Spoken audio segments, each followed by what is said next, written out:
ದಿನನಿತ್ಯ ಆರತ್ಯೆತ್ತಿ ಬೆಳಗಿದರೆ ಈ ರೈತನ ಕತ್ತು ತಪ್ಪಿಸಬಹುದೇ ಈ ನಿನ್ನ ದೇವತೆ? ಇದೇನ್ರಿ ನಿಮ್ಮ ಮಾತಿನ ಅರ್ಥ? ಯಾಕ್ರಿ ಈ ನನ್ನ ತಾಯಿ ಮೇಲೆ ನಿಮ್ಗೆ ಅಷ್ಟೊಂದು ಅಪನಂಬಿಕೆ? ಅಪನಂಬಿಕೆ ಇಡಲೇಬೇಕು ಕಾವೇರಿ, ಇಡಲೇಬೇಕು. ಹೊಟ್ಟೆಗೆ ಹಿಟ್ಟಿಲ್ಲದೆ ಉರಿಯುವ ಕೆಟ್ಟ ಬಿಸಿಲಿನಲ್ಲಿ ಬೆನ್ನಿಗೆ ಬಟ್ಟೆ ಕಟ್ಟಿಕೊಂಡು ಉರಿಯುವ ಈ ರೈತನ ಸಂಕಟದ ಕೂಗು ಕೇಳಿ ಆ ಬೇಗರ ಜನ ಬರ ಮಾಡುತ್ತಾಳೆ ಈ ನಿನ್ನ ದೇವತೆ. ಇಲ್ಲ ಕಾವೇರಿ, ಇಲ್ಲ.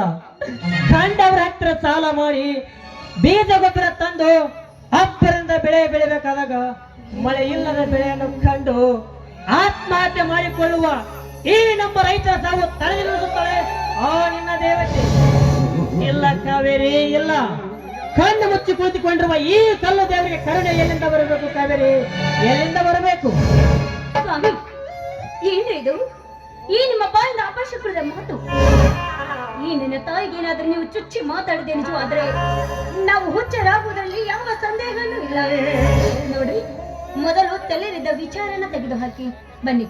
ಈ ನನ್ನ ತಾಯಿಗೆ ಮೊದಲು ನಮಸ್ಕಾರ ಮಾಡಿ.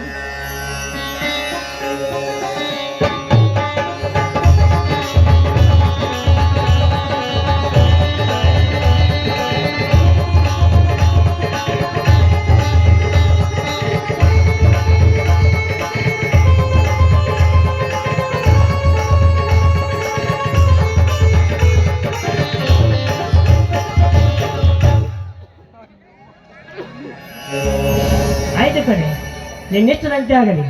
ಈ ತಾಯಿಯನ್ನು ನಂಬಿ ನಡೆಸುವ ಈ ರೈತನ ಬಾಳ ಮುಖ್ಯ ಸುಖವಾಗಿ ಸಾಗಲಿ. ಈ ನನ್ನ ತಾಯಿನ ನಂಬಿ ನಡೆದ್ರೆ ಈ ನಮ್ಮ ಬಾಳು ಬಂಗಾರವಾಗುವುದರಲ್ಲಿ ಯಾವ ಸಂದೇಹನೂ ಇಲ್ಲ.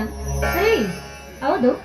ಬಾಳೆ ತೋಟಕ್ಕೆ ಹೋಗಿ ನೀರು ಹಾಯಿಸಿ ಬರ್ತೀನಿ ಅಂತ ಹೇಳಿದವರು ಯಾಕ್ರಿ ಇಷ್ಟೊತ್ತು ಯಾಕೆ ಮಾಡಿದ್ರಿ? ಏ ಮಳಿ, ಇವತ್ತು ನಮ್ಮೂರಲ್ಲ ಕಮ್ಮದ್ರ ನನ್ನ ಜಾತ್ರೆ ಅಲ್ವಾ?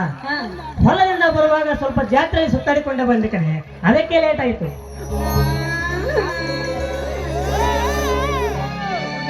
ನನ್ನ ಜೊತೆ ಮಾತಾಡ್ಬೇಡಿ ನೀವು. ಅಲ್ರಿ, ಜಾತ್ರೆಗೆ ಹೋಗಿ ಹಾಗೆ ಬರಿಗೈಯಿಂದ ಬಂದ್ರಲ್ಲ, ಮತ್ ನನಗೆ ಏನು ತಂದಿಲ್ವೇನ್ರಿ? ತಂದಿದ್ದೇನೆ ಕಾವೇರಿ, ನಿನಗೂ ಕೂಡ ಒಳ್ಳೆ ಗಿಫ್ಟ್ ಅನ್ನೇ ತಂದಿದ್ದೇನೆ. ಅದೇನು ಗಿಫ್ಟ್ ತಂದಿದೆ ಕೊಡು ನನ್ನ ರಾಜ. ಹಾಗೆ ಕೊಡೋದಕ್ಕೆ ಬರೋದಿಲ್ಲ ನನ್ನ ರಾಣಿ. ನೀನು ಕಣ್ಣು ಮುಚ್ಚಿಕೊಂಡು ನಿನ್ನ ಕೈ ನನ್ನ ಕೈಯಲ್ಲಿ ಕೊಟ್ರೆ ಮಾತ್ರ ನಾನು ಕಣ್ಣು ಮುಚ್ಚಿ ನಿಂತ್ಕೋತೀನಿ. ಬೇಗ ಕೊಡ್ಬೇಕು, ತಡ ಮಾಡಬಾರ್ದು.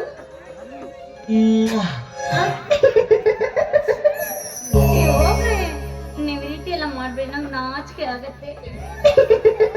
ಈ ಧರ್ಮರಾಜನ ಧರ್ಮ ಪತ್ನಿ ನೀನಾಗಿರುವಾಗ ಮತ್ತೇಕೆ ನಾಚಿಕೆ ನನ್ನ ಚಿನ್ನ? ನಾ ಕೊಟ್ಟ ಸಿಹಿ ಮುತ್ತಿನ ಹಾಡನಾದ್ರೂ ಹಾಡಬಾರದೆ ನನ್ನ ಚಲವೇ?